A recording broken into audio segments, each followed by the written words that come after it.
আমি সবসময় একজন আশাবাদী মানুষ। যখন দায়িত্ব নিই, দায়িত্ব নিলাম অগস্ট মাসে, অক্টোবর মাসেই দেখলাম বাংলাদেশ বায়ু দূষণের শীর্ষ। তো একজন একটা পোস্ট দিয়ে আমাকে অভিনন্দন জানালেন, ধন্যবাদ পরিবেশ উপদেষ্টা, আমরা বায়ু দূষণের শীর্ষ হয়েছি এবার। তিনি জানেনও না যে বায়ু দূষণে ৬-৭ বছর যাবতই আমরা শীর্ষ হচ্ছি। তিনি আমাকে 2 মাসের মাথায় ধরে নিলেন যে আমি তার যাবতীয় সমস্যার সমাধান করে দেব, 2 মাসের মধ্যে বাংলাদেশের বায়ু দূষণের সমস্যা কমে যাবে। কথাটা এই জন্য বলছি যে তথ্য আর বাস্তবতার একটা সংযোগ আমাদেরকে ঘটাতে হবে। এইটা ইন্ডিভিজুয়ালকে ব্লেম করা বা গভর্নমেন্টকে ব্লেম করার বিষয় না, আমাদের সকলকেই মনোযোগী হতে হবে আসলে একটা সিস্টেম গড়ে তোলার পক্ষে। আপনাকেই বলছি, ইন্স্যুরেন্স করলে সিটিতে সুরক্ষা পাবেন নিশ্চিত। আমি দায়িত্ব নিয়েছি, আমার হয়তো আর 1.5 মাসও সময় নাই, কিন্তু এই 1.5 মাসে আমি 2টো কাজ করে যাওয়ার চেষ্টা করব। একটা কাজ হচ্ছে সম্প্রচার কমিশন অধ্যাদেশ। এইটার জন্য আমার খুব ভালো হলো আপনাদের আজকের যে নীতিটা পেলাম, সম্প্রচার সাংবাদিকতার নীতি নৈতিকতা, এটার সাথে সংস্কার কমিশনের যে রিকমেন্ডেশন গুলো আছে সেগুলো মিলিয়ে, এবং সংস্কার কমিশনের রিকমেন্ডেশন গুলোর অনেকগুলোই পার্শ্ববর্তী একটি দেশের ব্রডকাস্টিং কর্পোরেশন যে আইনটা আছে সেখান থেকে নেওয়া হয়েছে বলে মনে হয়েছে। তো তারা তো অনেক বড় দেশ, অনেক কটা স্টেট আছে, আমাদের অত বিস্তৃত পর্যায়ে হয়তো প্রশাসনকে নিয়ে যাওয়ার প্রয়োজন হবে না। আমি আসলে এই আইনটা 2/3 আমার মতন করে ড্রাফট করে ফেলেছি, বেসড অন হোয়াট দ্য সংস্কার কমিশন হ্যাজ সেড। তো আজকে সন্ধ্যায় বসে আশা করি একটা ফার্স্ট ড্রাফট আমি শেষ করতে পারবো। কিন্তু আইন করা তো শুধু আমার উপর নির্ভর করবে না, উপদেষ্টা মন্ডলী এক হতে হবে, আপনাদের এটার ব্যাপারে মতামত দিতে হবে। আশা করি এটা আমি করে যেতে পারবো। দ্বিতীয় যে কাজটা করবার চেষ্টা করব সেটা হচ্ছে প্রেস কমিশন অধ্যাদেশ। এইটার মধ্যেই সাংবাদিকতার সুরক্ষার বিষয়টা নিয়ে আসতে হবে। এইটা এখন সাংবাদিকতার সুরক্ষা, ধরেন আমি বলে গেলাম, is the system prepared to accept it?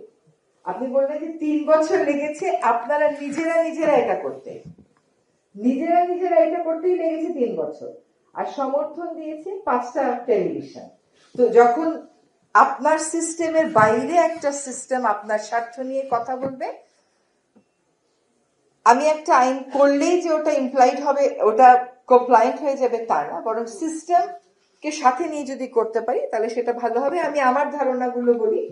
যদি একটা প্রেস কমিশন আমরা করতে পারি, সেই প্রেস কমিশনটা সাংবাদিকদের সুরক্ষার যে সংজ্ঞাটা আছে আইনের মধ্যে আমরা সেটা আনলাম, এবং সেই প্রেস কমিশনের দায়িত্বটা হবে সকল সংবাদ মাধ্যম যেন একটা নির্দিষ্ট সময়সীমার মধ্যে এই সুরক্ষাগুলো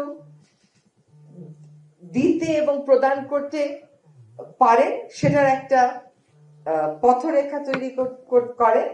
তাহলে কিন্তু জানেন, এই যে শত শত পত্রিকা, শত শত গণমাধ্যম, এইটা থেকেও এক ধরনের উত্তরণ ঘটবে। কারণ অনেক গণমাধ্যম কিন্তু শুধুমাত্র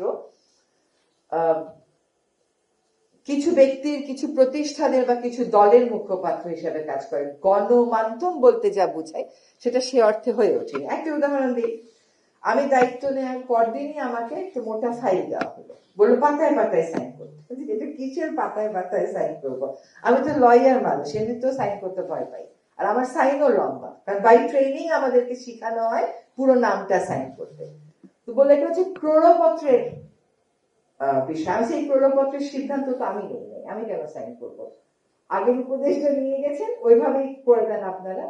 বললো না ম্যাডাম এটা সাইন করতে হবে। আমি এত পত্রিকা থেকে কেন দিচ্ছেন? অনেক পত্রিকা, আমি নামও জানি না, বললো যে অনেক পত্রিকা শুধু বছরে 2টা ক্রোড়পত্রের টাকা পাবে, সেই জন্যই তারা অনেক আশা করে বসে থাকে। এটাও তো একটা বাস্তবতা গণমাধ্যমে, এটা একটা বাস্তবতা না? যে একটা 2 বছরে 2বার ক্রোড়পত্র পাওয়ার জন্য। এবং তারপরে আমি দেখলাম, আমি তো ভেবেছি তথ্য, এখানে তথ্য সংক্রান্ত, মানুষের মতামত প্রকাশের স্বাধীনতা সংক্রান্ত কিছু কাজ করব, কিন্তু এসে দ্বিতীয় দিনেই আমার পড়তে হলো এই ক্রোড়পত্র বন্টনের কাজে।